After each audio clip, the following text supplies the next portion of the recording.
یا فل سٹاپ ہو جاتا اور آگے کی تو آیات نہیں ہوتی تو اس کا مطلب ہی پلٹ جاتا.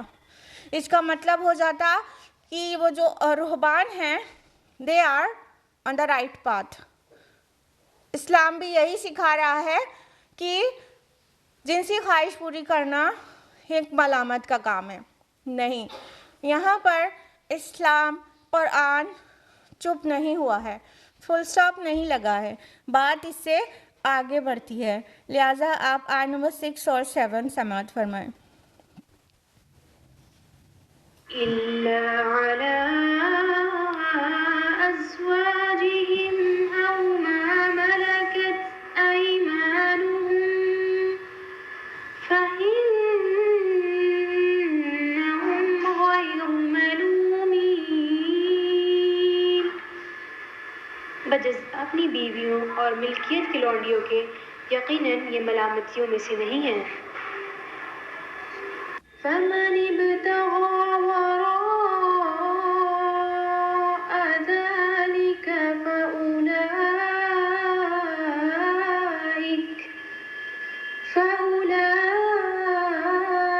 هم العادون. جو اس کے سوا کچھ اور چاہے وہ یہ حد سے تجاوز کر جانے والے ہیں. بے شک. تو بات کنٹینیو ہوتی ہے. آیت نمبر 6 میں فرمایا گیا سوائے اس کے، کس کے؟ ازواج کے یا ملک یمین کے، اور اس کے علاوہ جو چاہیں وہ حد سے بڑھنے والے ہیں. جو ازواج اور ملک یمین تک محدود رہیں، اپنا جو ارج ہے، سیکشول ارج ہے، وہ پورا کریں. ازواج یعنی وائفز یا تو ملک یمین سے، جس کو کنیز مملوکہ کہہ سکتے ہیں، اس سے ان پر کوئی ملامت نہیں ہے. اب دیکھنے کی ضرورت یہ ہے کہ ازواج کن کے لیے کہا گیا ہے.